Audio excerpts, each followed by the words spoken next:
Scapulothoracic dysfunction is a breakdown in the mechanical operation of the structures that create normal functional movement of the neck and shoulders.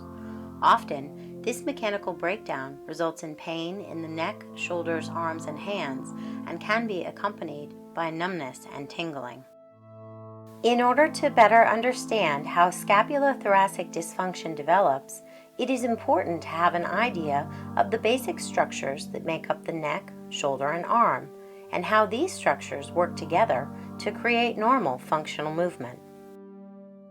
The shoulder complex is comprised of the scapula, known as the shoulder blade, the clavicle, which is also called the collarbone, the sternum, the rib cage, and the humerus, which is the bone of your upper arm. Together, these structures are involved with the motions of the shoulder.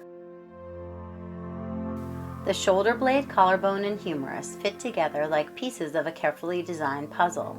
They are joined by various ligaments which help to create stability and joints which allow for movement without friction. The head of the humerus fits neatly into a depression along the side of the shoulder blade, while the collarbone travels from the sternum to join the upper portion of the shoulder blade, which forms a roof over the head of the humerus. The shoulder blade rests over the rib cage. The rib cage is part of the thoracic portion of your skeleton. This connection between the shoulder blade and rib cage is where the term scapulothoracic originates.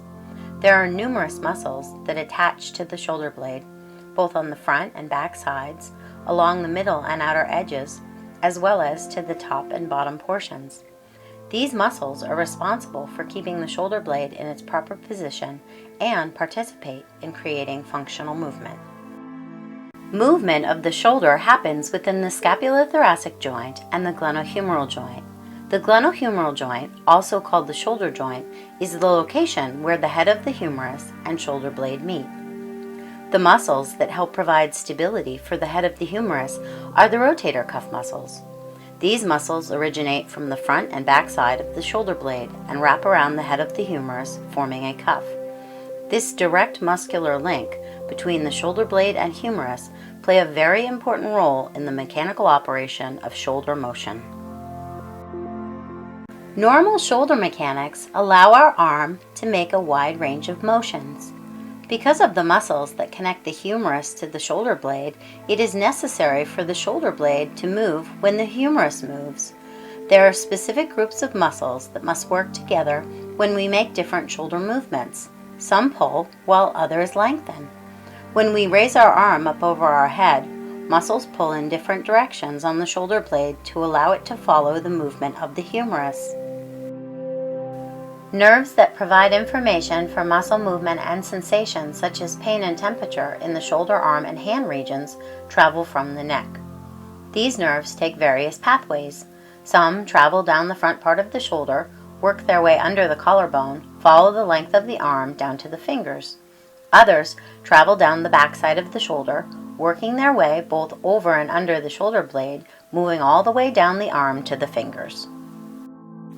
When all these structures are operating correctly, we're able to move throughout our day without pain or limitation. Unfortunately, so much of what we do in our everyday life has us placing our bodies in hunched over static positions. Over time, these positions can cause physical changes within our muscles and joints. This hunched over position causes our shoulders to roll forward and arches our back. The muscles that are attached in the front to the collarbone, shoulder blade, rib cage, and humerus become short and tight, pulling on the shoulder blade, causing it to creep towards the side of the rib cage. This lengthens the muscles that attach your shoulder blade to your back and neck, causing them to become overstretched and weak. Stretched, weak muscles of the neck and back cause aches, pains, and sometimes headaches. Short, tight muscles create limited joint motion and stiffness. Muscle tension and weakness can also cause positional changes in the joints and bones. As those short, tight muscles pull on the neck, shoulder blade, collarbone, and humerus, it can compress the joints and nerves, leaving less room for movement and causing sensations of pain, numbness, and tingling, which can run down the arm and into the hand and fingers.